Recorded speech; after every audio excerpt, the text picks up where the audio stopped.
Welcome to the living room. My name is Barney Murray, and I have with me Dr. Damond Holt. And today we're going to be talking about trauma. And we'd like to welcome our special guest today, a certified trauma specialist. Good afternoon or good evening, Damond. How are you, sir? Well, sir, how are you? I am doing well. So today, I'm going to ask Damond, first of all, in the area of mental health, there are a number of ways and areas you could have specialized in. Why did you pick trauma? That's a really, really good question. I I felt in the field of psychology, I felt pulled to it. I felt gravitated to it. I felt called to it. Um, and I saw the big picture that trauma was really the cause of what the symptom clusters of what we're seeing in mental health. And in mental health, we are kind of trained to look at symptoms and look at the DSM-5 and to uh, figure out what a diagnosis would be and then try to treat it. But Hmm. new science began to come out about trauma, and trauma being the major cause of a lot of symptoms. And so instead of just doing the general practitioner work of mental health work, I wanted to do more of the research and science of the whys of why people do what they do, far as with behavior and dissociation, depression, anxiety, schizophrenia, and all those things. And it comes from a lot of trauma, and specifically a lot of childhood trauma. So a lot of my work is in the developmental stages of brain development, brain damage due to trauma in the nervous system, and all of that. Thank you. Perfect. Because of the way I want the direction to go to somewhat tonight is the fact that as adults, a lot of what we are experiencing and a lot of our behaviors may be tied to to- trauma. Uh, yeah, it could be tied to drama too. Yeah. And so I'd like to work backwards as we look into this. You're the specialist, you've studied, and so in terms of definitions, what is trauma in a generic sense or Yeah, general sense? no, that's good stuff. If you don't mind, can I just describe what I do and then I can go into the definition if Go that's right okay? ahead. And so I'm a certified traumatologist, which is a specialty in the realm of psychology where we are researchers and experts on the trauma to the brain and what it does to our neurology, psychology, and physiology. And I'm a trauma crisis specialist, also specialize in PTSD hypnotherapy. There are times where we have to put individuals under trances and bypass their conscious mind into the subconscious and their unconscious to reprogram some of the traumatic experiences that's programmed into those memories, which opens the door to PTSD. And also, I am a practitioner expert of nutrition and integrative medicine in regards to mental health, which means that we can look at alternative natural ways to treat mental illness besides the psychotic medicines and the antidepressants that are really heavy on the brain, and we can use more natural alternative measure opportunities. So that's what I do. So a lot of people don't know that. They're like, "Dang, I didn't know you was that deep into it." Yeah, so that's what I do. And so you asked a good question. So, and I said all of that so you know that when I'm talking about trauma, you know that I'm just not some person that just do a few PowerPoints and say I'm doing trauma informed care. That I am a national leading expert in this area of trauma. So you asked a great question. Trauma is two major things. One, trauma is a wound and scar to the brain, because we do know in our science and research that when devastating events transpires in the individual's life, it doesn't just impacts the brain, but it rewires the brain. And that's going to be really, really important as we talk about why do we see these type of behaviors in adulthood, is because of the fact that the traumatic events didn't just impact the brain and didn't just impact the nervous system and explicit and implicit memories and also our physiology, which be our different parts of our body, but it also rewires the brain. So just keep that thought. So it's a wound, it's a scar. Okay. So anytime we talk about trauma, now there's two major kinds of fields of trauma. There's a physical trauma that a neurosurgeon would do brain surgery on the brain to address the blunt force and the swelling of the brain. That would be the physical medical side of trauma. Right? Hmm. I deal with the psychological ramifications of trauma. So that's the trauma that I do. And so when devastating situations happens to individuals, it impacts and rewires the brain. Okay. And then secondly, trauma is a stress that is extremely overwhelming to cope with it. This is not this is not routine stress far as road rage or traffic jams or security checkpoint lines. That's very stressful, and that can be very stressful. But Hmm. traumatic stress is when devastating things happens to you that not only scars and wounds the brain and creates injury in the brain, but it also is this overwhelming stress that you have a difficult time coping with it. So that's what we define as trauma. Okay. The physical, and we're going to be dealing primarily with the mental, Yeah, because I believe that if we deal with the mental side, if we are honest with ourselves, yeah, we all have experienced some level of trauma. And speaking of levels of trauma, my trauma is going to be different than your trauma, right? yeah, Especially, well, with the same kind of offense. Things that bother me may traumatize you. Things that traumatize you may not bother me at all. So it's an individual thing. And so we are not going to minimize or anyone's um, level of trauma, but yeah. there are, or is there a scale of what the doctors might use when it comes to trauma in the psychological realm? Yeah, so when we talk about psychological trauma or emotional trauma, developmental trauma, that's all in the psychological realm. There's one called the main instrument that all of us are using is the ACE assessment, which stands for Adverse Childhood Experiences. How we analyze uh, childhood trauma, because what we have seen is what we're seeing on in mental health and in medical practice is that many practitioners and physicians were just rushing to diagnose based on hearing on clusters, hearing on symptoms. And what we come to realize is that people that had four or more ACEs, which is ACEs is a questionnaire to ask you all of these early childhood trauma questions. Have you ever experienced a divorce? Have you ever been sexually abused? Have you ever been physically abused? Have a parent, a family member of your parent have been incarcerated. I mean, just go all the way down. And so if you check, you got like 6, 7, or 8 ACEs.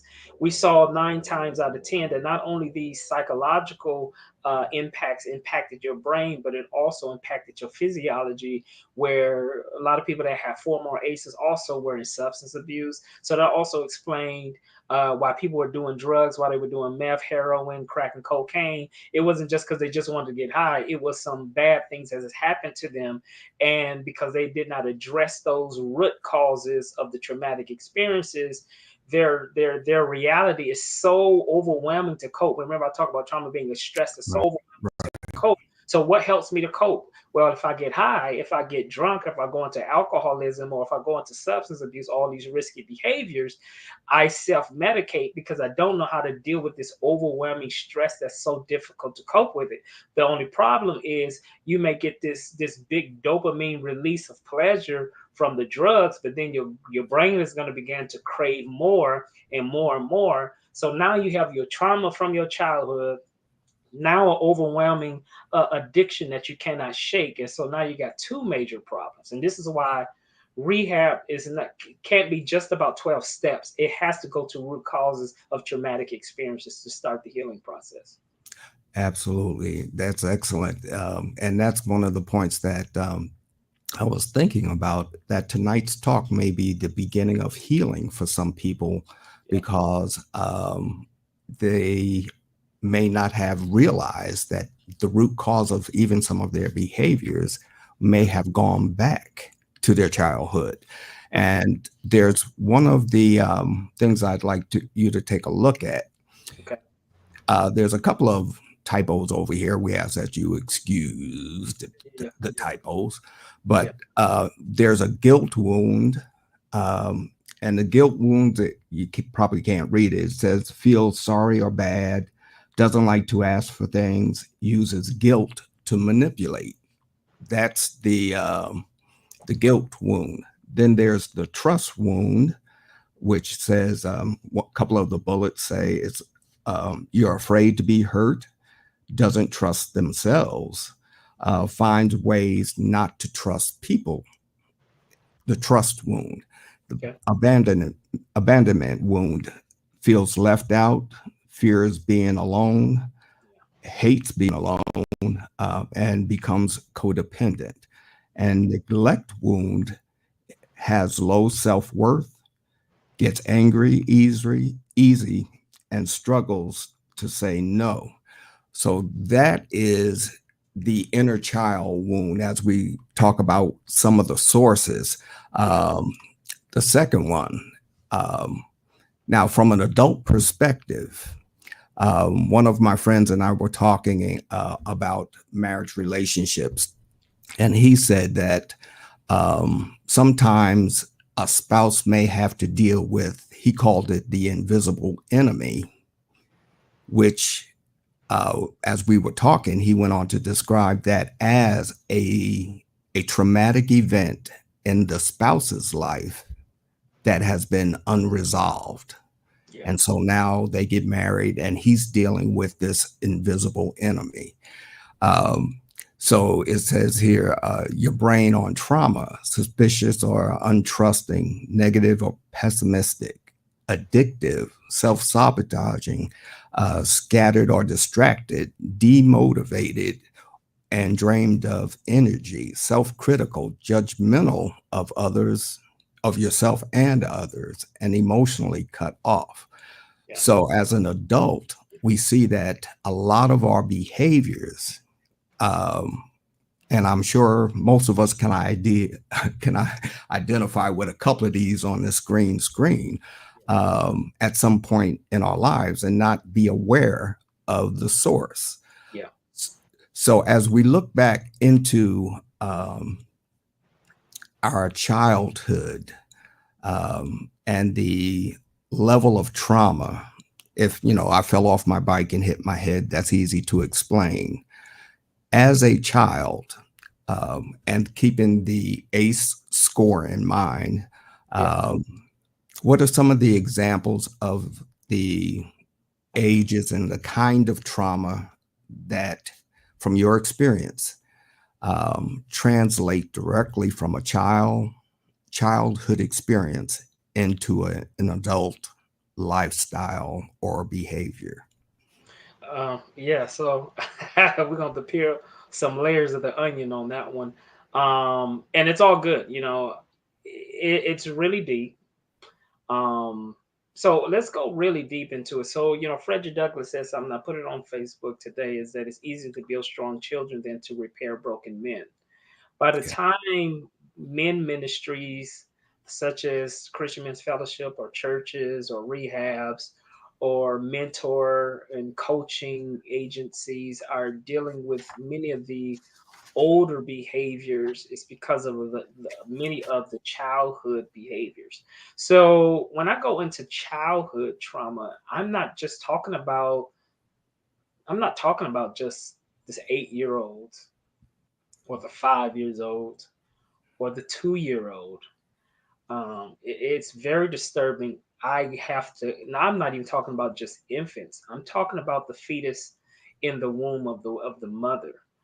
So what we see is that we really get really deep into early childhood trauma. I'm talking about in the placenta. I'm talking about cortisol from a heavy stress load, from the mother living under such traumatic experiences, that cortisol that the hypothalamus pituitary adrenal axis releases into the body is not just released into the mothers, but that cortisol, which is a stress hormone, is released Mhm.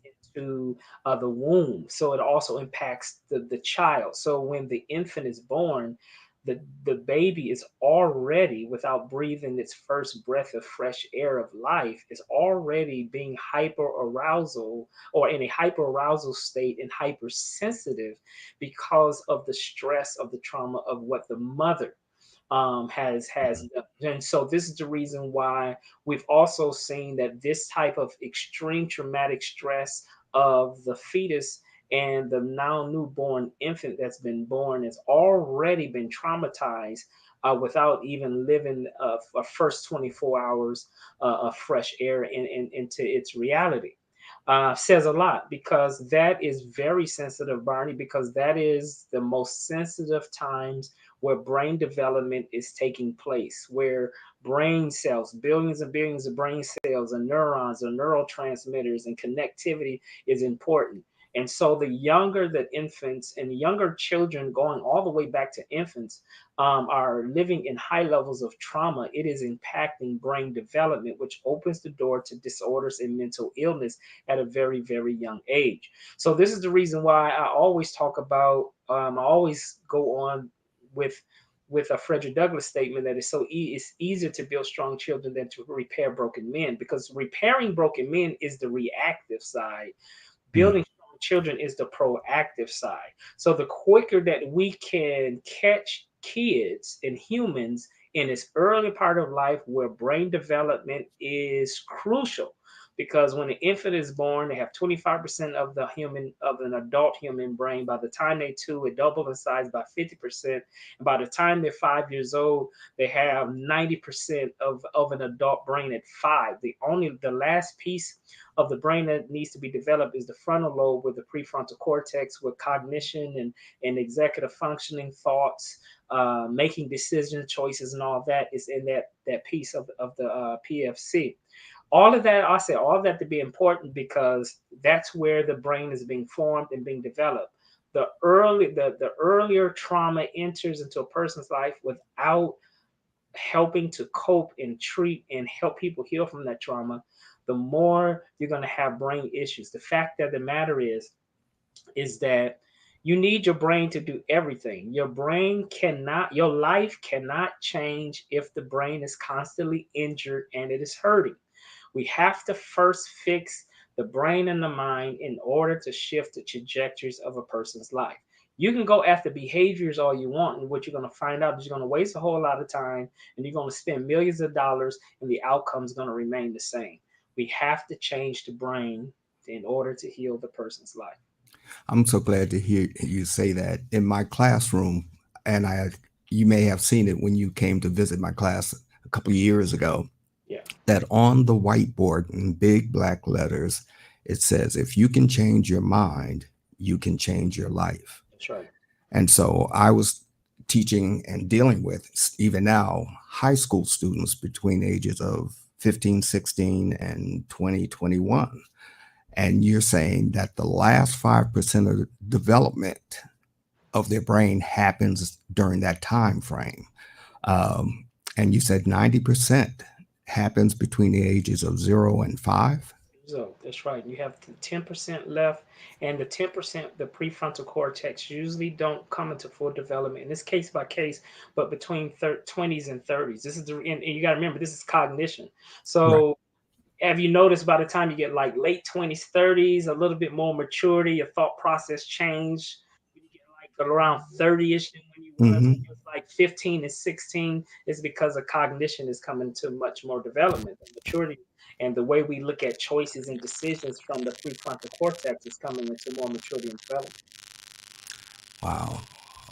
So the brain, you said you can't, and we all know if the brain is not functioning correctly, um, there are all sorts of things that will happen negatively to the body. So as we look at adult behaviors, Yeah. um, And keeping in mind that back to childhood, what now you're a father Yes.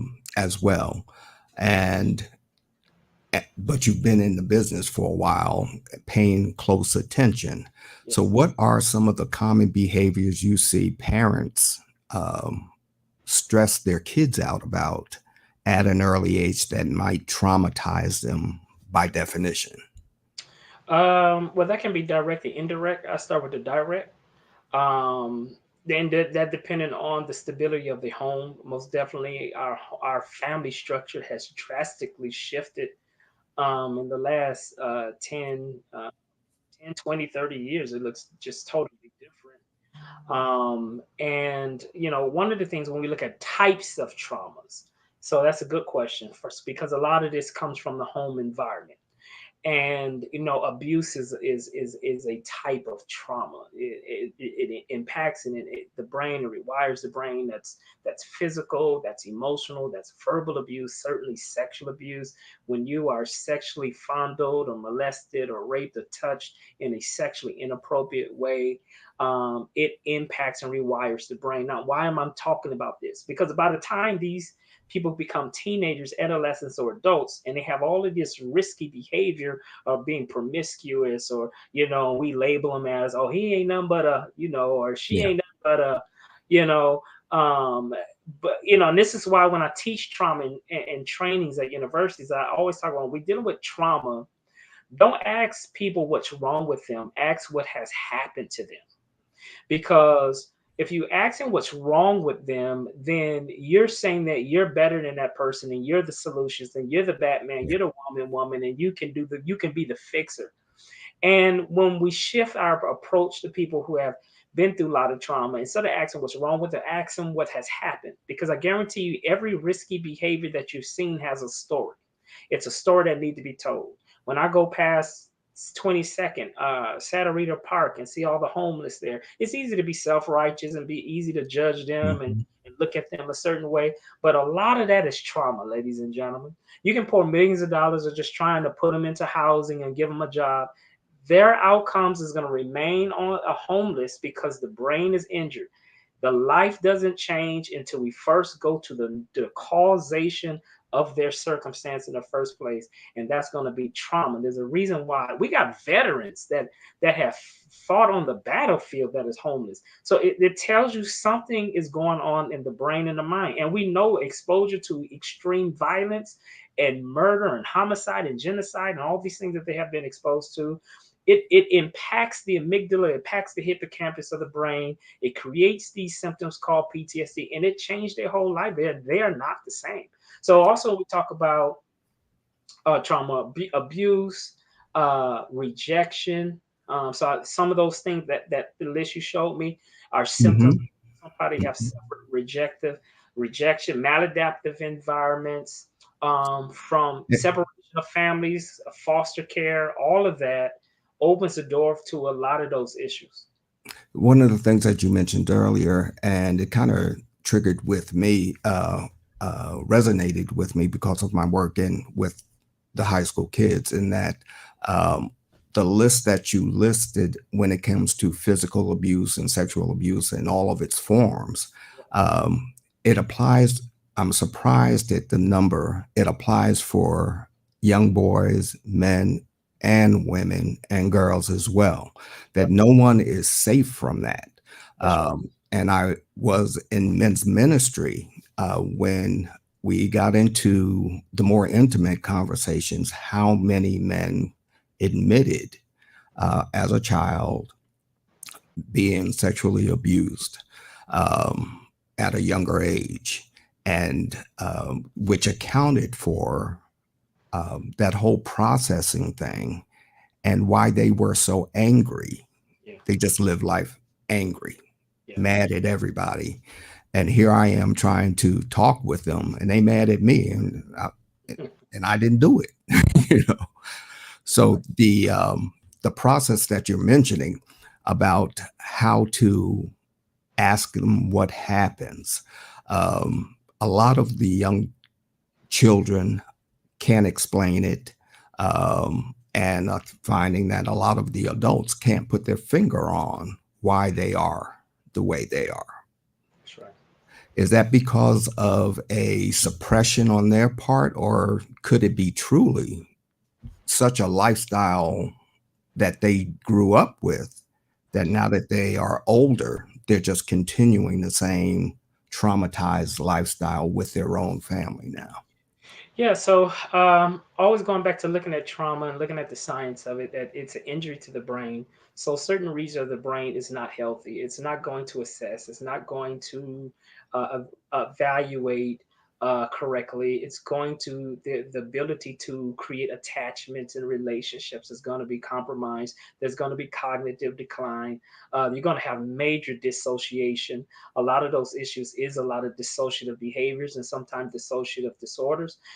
Sometimes it can opens the door for personality disorders, which means that people would rather live in a false reality because their real reality is so traumatic and so painful to live in. So they create mentally and emotionally these other realities that they can gravitate and live in. And so we see these different personalities. But if I wasn't a traumatologist and I was just a natural regular therapist, I probably would look at the DSM-5 and say, okay, you have this schizophrenia or you got bipolar 1 based on your symptoms. But because I understand trauma and I need to peel the layers of the onion before I look at a label or a diagnosis, I want to see what's the cause. And a lot of it is these painful things that we see that people are going through and struggling. And um, I haven't mentioned it, but because I am also a pastor, I also believe that churches are way is ill-equipped to deal with a lot of these issues, and this is the reason why we also need to be looking at, even in the body of Christ and in ministries,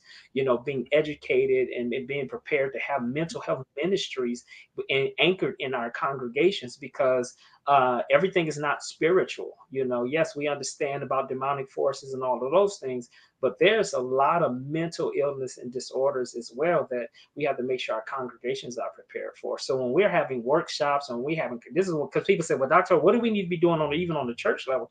I like number one, every time somebody talking about they have a conference, you need to have a workshop on mental health. Every time you got a workshop, you need to have a class in mental health. If you're having a convention, you need to have a class in mental health. Every time you're having something, bringing people together, there need to be this trauma and mental health piece in every major event that brings people together. Wow. I'm so glad to hear you say that, pastor to pastor, uh, is the fact that like I said earlier, the healing process, it sometimes it only happens after you identify where the pain is coming from. That's exactly right. That's And exactly so, spiritually speaking, if we are in denial, if there's anything I really don't like to hear people say, this is just the way I am, right. and get upset when you ask them, why are you that way? Usually they can't explain it. Yeah, that's true. And so remember, I talked about when we talk about different therapies like cognitive behavior therapy, EDMRs, and psychotherapies, hypnotherapies, art therapies. There's a lot of therapies that are out there, but the specific one I want to talk about is hypnotherapy, is because some traumas is so detrimental, as you talked about it, that they get so dissociative that they just pretend that it didn't happen, even though they're impacted by it, and everybody know they're being impacted by it except them, right? And sometimes you have to put people into a hypnotic state to bypass the conscious mind, because the conscious mind is not really thinking about what happened to you when you were 5, but is deep encoded in your unconscious mind. And this is the reason why when certain people do certain behaviors, they don't realize what they're doing because it's not cognitive. It's not in the conscious Mm. mind. It's in the unconscious mind. And so what hypnotherapy does is bypass the conscious thought processes into the more deeper parts of our mind. It's almost like soulish, right? It's Mhm. really into the conscious and unconscious, and that's where that pain sits. And it reprogrammed, rewired the brain. It's like a programming, because that's what your brain is a human, God-made human computer that needs to be rebooted because you got bad programming, right? So you've seen your computer do some weird stuff, right? It's not just doing weird stuff because it has nothing else to do. it's some it's some things going on within the Right. system, right? So you and you know, we since you know we talk about also scripture, you know, the Bible says be transformed by the renewing of the mind. So until there's a psychological change, it's really going to be difficult to have these reality changes. You know, there's a in theology we spiritualize everything, so we know that we have the spiritual change by our faith.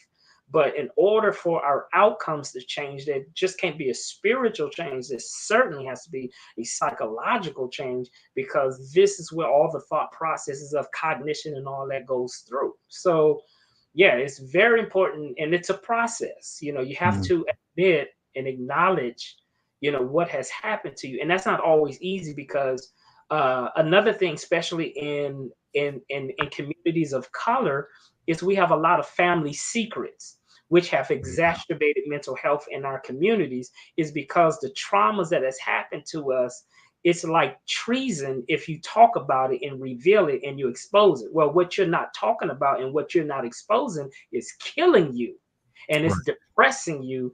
It's making you have anxiety, schizophrenia, and all of these different types of things. So the quicker well, I said this way, you can't conquer it if you won't confront it. So you have to Mhm. first be willing to confront it in order to start conquering it. That is such a huge point, and about how family dynamics plays a part into the restorative mind process Yeah, or the suppression of traumatic experiences because of the domino effect.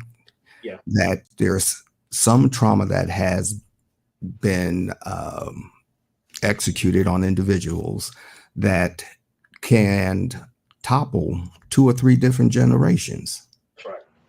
because of the truth that.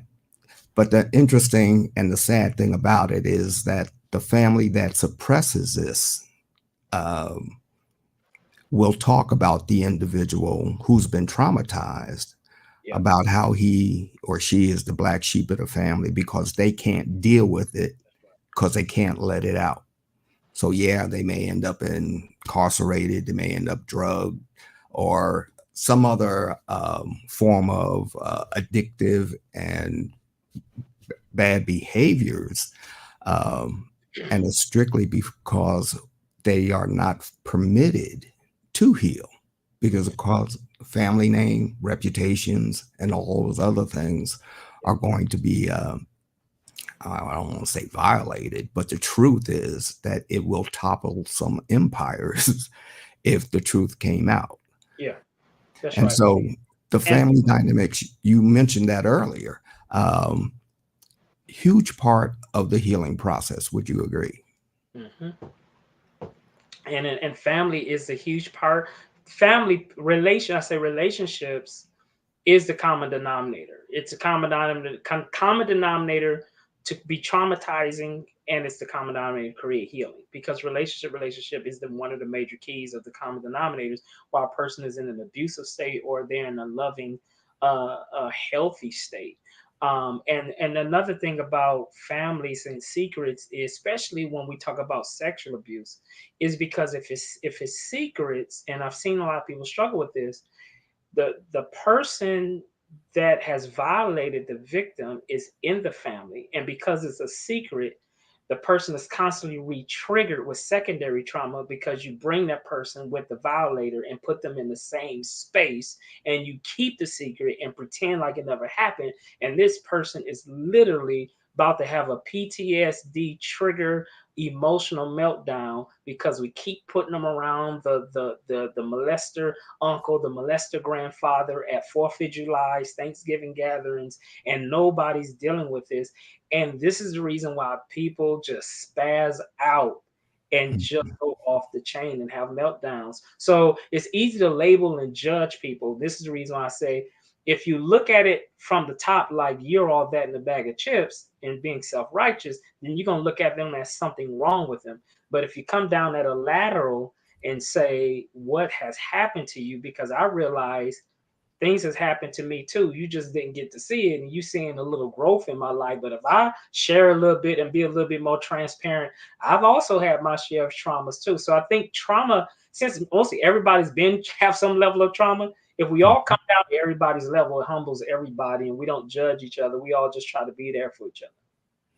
That is a huge that's the solution, but that's also the challenge. Yep. Um, even you mentioned as the body of Christ, even within a men's group, being transparent takes a while to get to a point where, and you use the word where I can be vulnerable, transparent without feeling judged. That's right.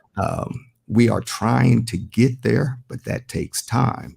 Yeah. Um, and I've heard a brother say, "You wouldn't like me if you knew who I was." And I'm like, "Who you was is history now. Let's move forward. I don't really need to know unless that's something you want to share. But even moving forward, that individual doesn't feel comfortable, uh, even where God has brought him from, Yeah. to go back to that place because it was such an unpleasant place, and to share that openly. Um, we just feel like it's not necessary because I run the risk of losing your respect. My credibility and my reputation will be tainted Yeah. by a victorious testimony Yeah. because of the way you perceive and handle stuff. Well, So, can I throw something in there? One of the things I saw in dealing with mental health and trauma is, I think what you're seeing and what a lot of church leaders are seeing with men and men's ministry is that what I also saw in men is the distortion and the distortion of the definition of masculinity. That is a huge issue, right?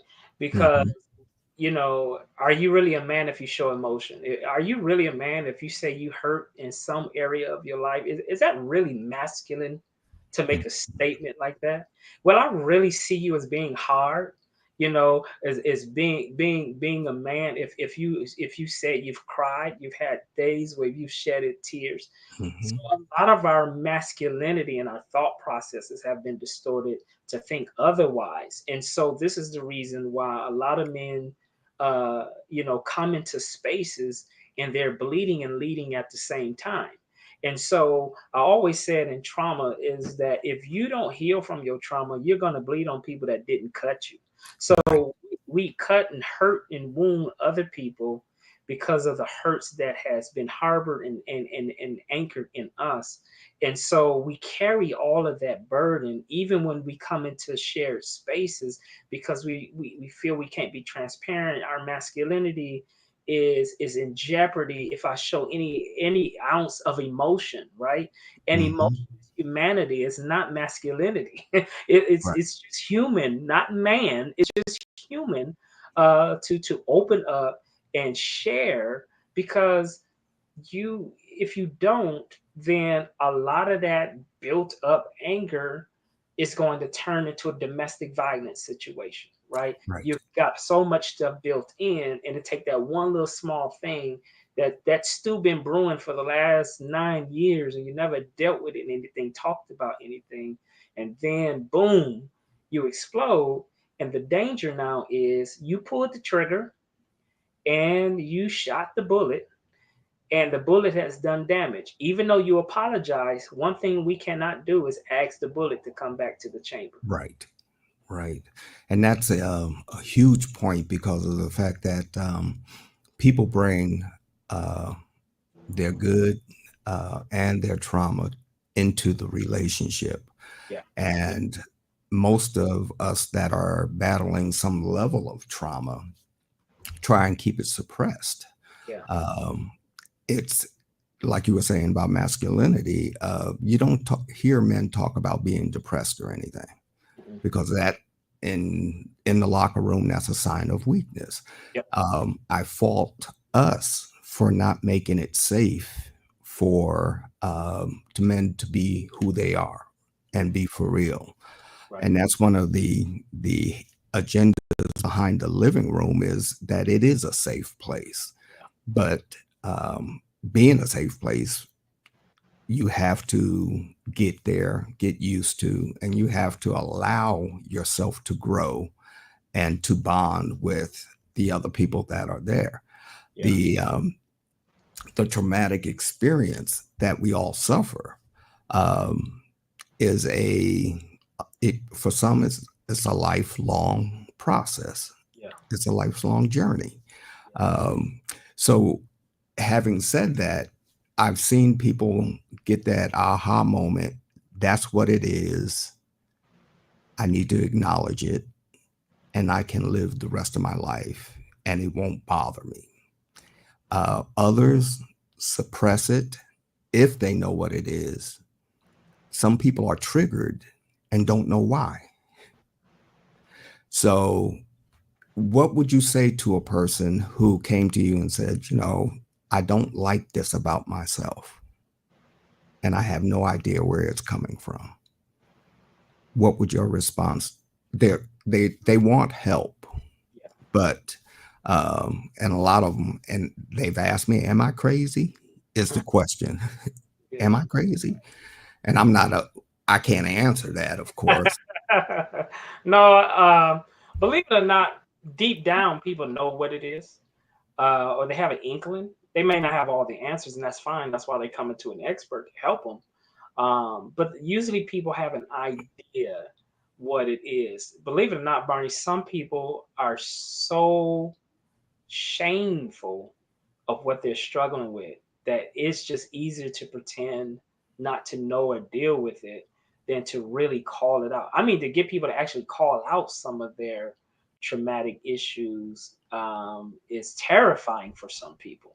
Um, Damon, yes. um, is that to say that from your experience, Mhm. that more people know and are just ashamed to acknowledge it?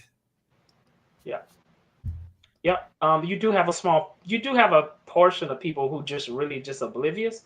So this is where, as an expert or a therapist, you have to go past the conscious mind and say there's some stuff in that unconscious mind that's really creating these behaviors that you don't have an explanation to. And then there's certain strategies and therapies that help people get to that place. But most people that say they don't know why really knows why. When somebody's very, very angry, have relationship problems, relationship at the relationship, dating nice people, and nobody's good, and you have never talked about how that divorce impacted you.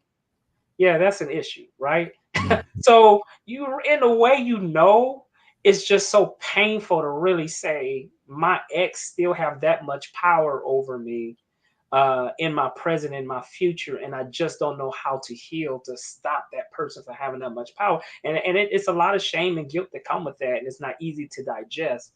But you just have to get people to get back to that where the hurt is at, because that's where we can address, we can admit it, um, Mhm.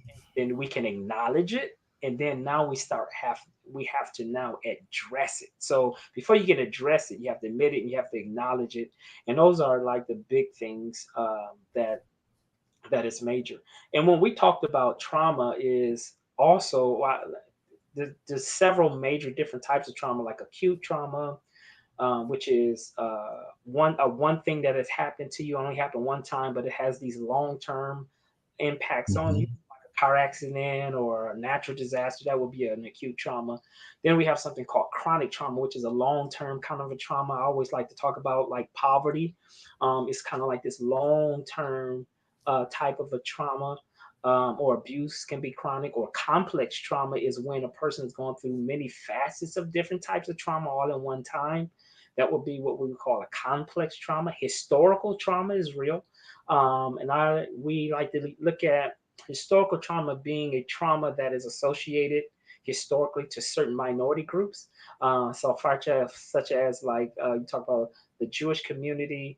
We talk about the Holocaust historically has dramatically impacted them. The Native Americans, far as Europeans coming and stripping them of their land, language, and culture, that has been historically a trauma for them.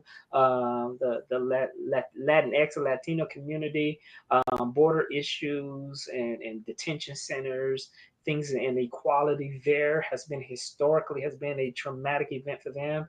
And slavery, Jim Crow, and all of that, and segregation, racism, most definitely since the 1600s has been historical trauma for them. And then with something called generational trauma, which you touched on a little bit, is when trauma supersedes generations and goes into the next generation, goes on into the next generation. Mhm. So that is a vicious cycle too, because until that one generation start at admitting, acknowledging, addressing those traumas, what was acute, what was complex, what was chronic, what was generational, historical, now goes into the next generation, and then we're dealing with multi generational trauma in different families and individuals. Wow. Yeah, This is a fascinating subject. And I want to, in our last 10 minutes or so, let's focus in on trauma in relationships, because it's no question, God designed us to be in relationship with Him and with each other. yeah, And then when it comes to the more intimate relationship, whether it be family, husband and wife, boyfriend, girlfriend, significant other, yeah, committed couples, but unmarried, or even when it comes to parenting and children, that our need to be loved, to feel loved, um, is a vital part of our happiness, our life.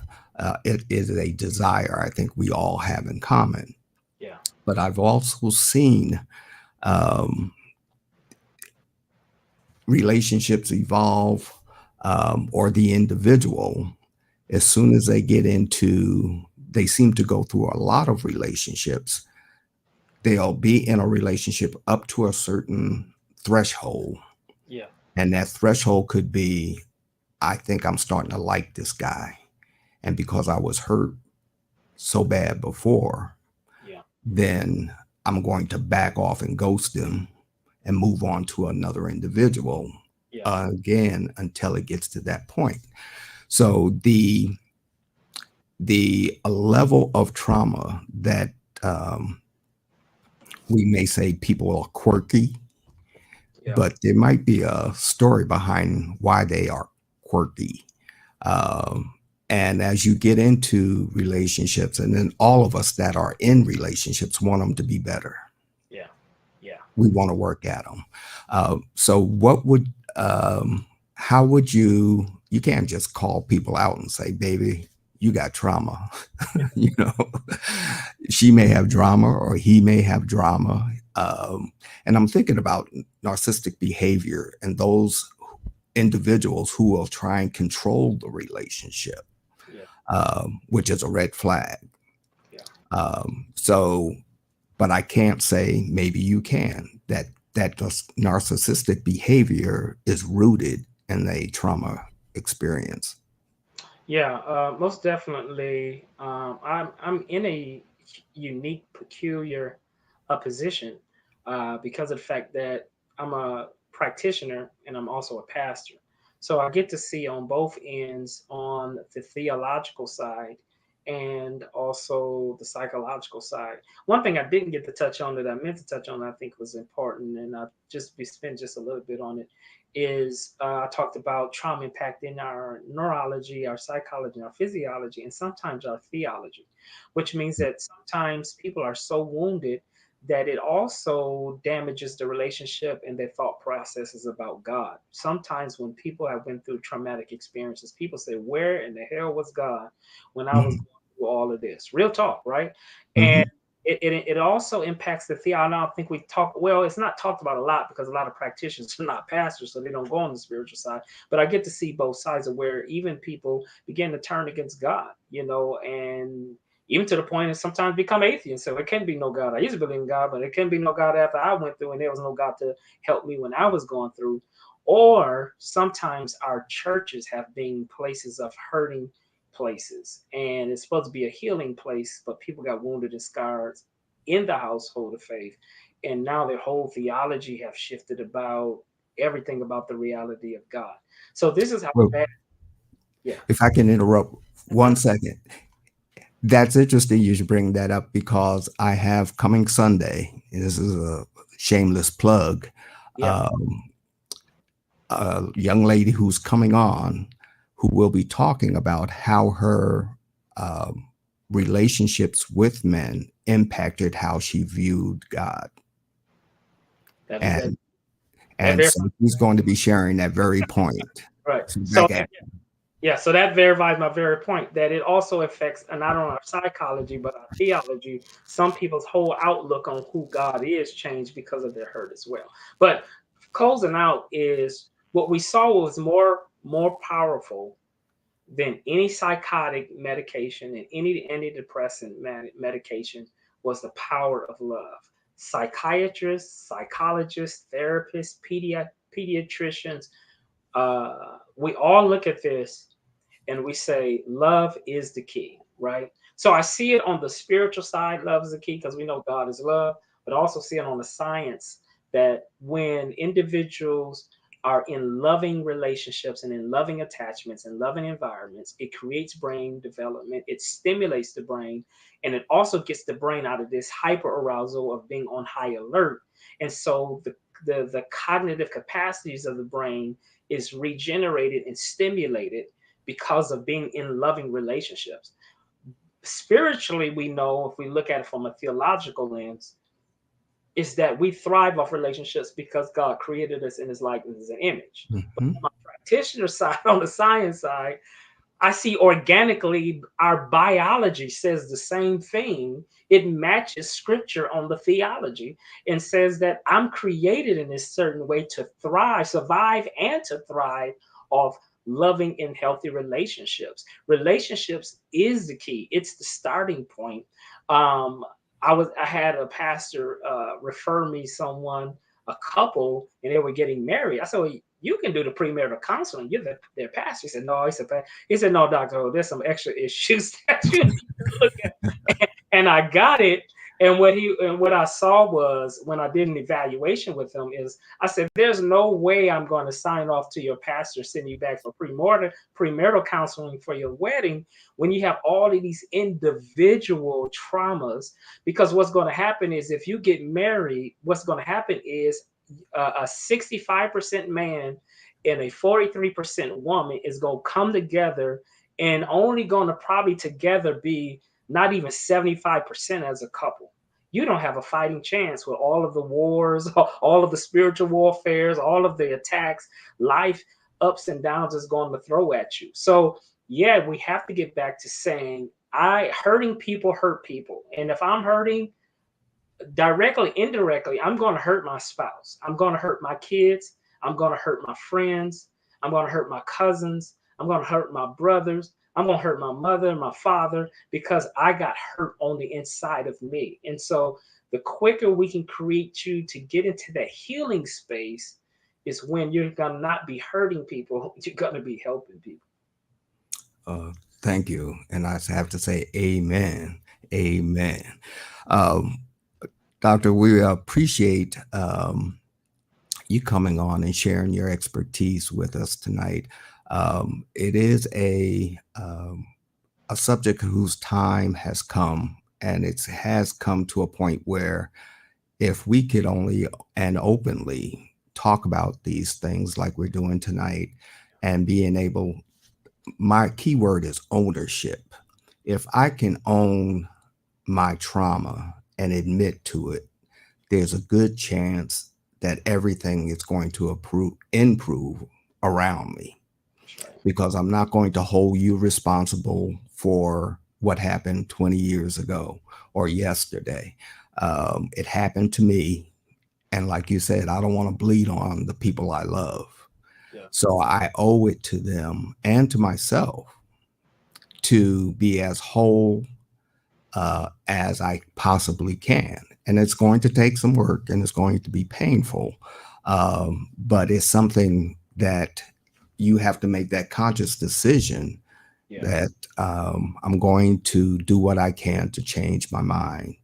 Um, and after I leave the altar, with my head with blessed oil, I might have to pick up the phone and call a therapist. That's right. That's And not to be ashamed of it, because that's one of the most courageous things a person can do is to admit that they need help yeah. and then look for it in the right places. So, Damon, if people want to get in touch with you because their church is planning a workshop or whatever, how can they get in touch with you? Yeah, please reach out to me. My email is Damond at damondholt.com. Maybe I can even put that in the chat. I don't know if people can see that or not, but you can also reach me on my business line at area code 520-595-8885 So give me a call if you need more expertise in trauma, and you need somebody who's spirit filled and a scholar in it at the same time. Feel to reach out to me. I can be able to help. You got a convention coming up, a convocation, a conference, a workshop, or if you just got to say, hey, I just want to bring some men together and I need somebody to come in and talk about mental health and trauma to my men, because a lot of men will not come and get any help, or women. Sex trafficking is a big issue. I mean, so it's just a lot of Yeah. issues. We talk about trauma, but if you need an expert, feel free to give me a call, and we see we can do it again. 520-595-8885. All right. And you can find us both on Facebook. Um, and we applaud you for the work that you're doing. And you're, like you said earlier, you're in a unique position. You're a father, a husband, a pastor, and a certified trauma specialist. Um, and so you got it all, the science, the theology, and the practical part of it as well. So, again, thank you for coming and joining us tonight. And that's our show for tonight. And we hope you enjoyed it and have learned something and how to make the next move. And the next move is what, Damon? Uh, Reach out for help. You're not ashamed to get a dentist to work on your teeth. You're not ashamed to have a cardiologist to work on your heart. So don't be ashamed to have a therapist to help you with your mind. All right. All right. That's our show for this evening. God bless you all and be safe. Good night. Blessings.